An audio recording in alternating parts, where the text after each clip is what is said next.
Au Cameroun, l'économie montre des signes tangibles de résilience. Entre 2021 et 2024, le pays a enregistré une croissance moyenne de 3,5%, atteignant 4,2% en 2023 selon la Banque des États de l'Afrique centrale. Une performance saluée par le ministre de l'économie, Alamine Ousmane, qui souligne une inflation contenue à 3,4%, bien en dessous de la moyenne mondiale. Des mesures fiscales et douanières ainsi que des subventions ciblées au secteur vulnérable ont permis de soutenir les entreprises dans le cadre du plan de relance post-Covid-19.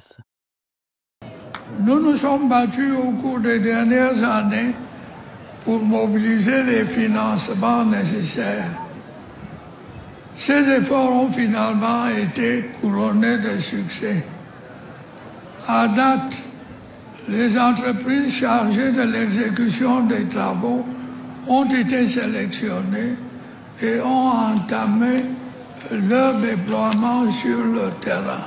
Près de 9 000 milliards de francs CFA ont été investis dans les infrastructures entre 2018 et 2025. Parmi les projets phares, le barrage hydroélectrique de Nachtigal, mis en service en 2024, fournit désormais 30% de l'électricité du pays. En parallèle, plus de 200 localités rurales ont été électrifiées grâce à des mini-centrales solaires améliorant l'accès à l'énergie dans les zones reculées.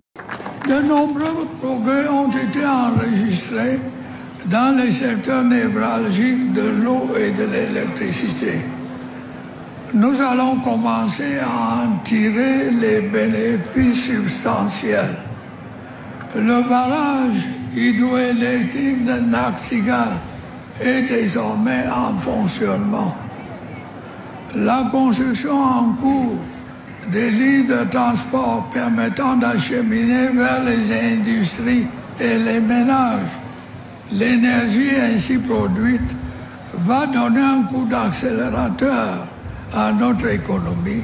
Alors que le Cameroun entre dans une nouvelle séquence électorale, ses avancées économiques et sociales pèsent dans le débat public. Pour certains électeurs, ces réalisations incarnent une stabilité et un élan de modernisation qu'ils souhaitent voir se poursuivre sous la conduite du président Paul Biya.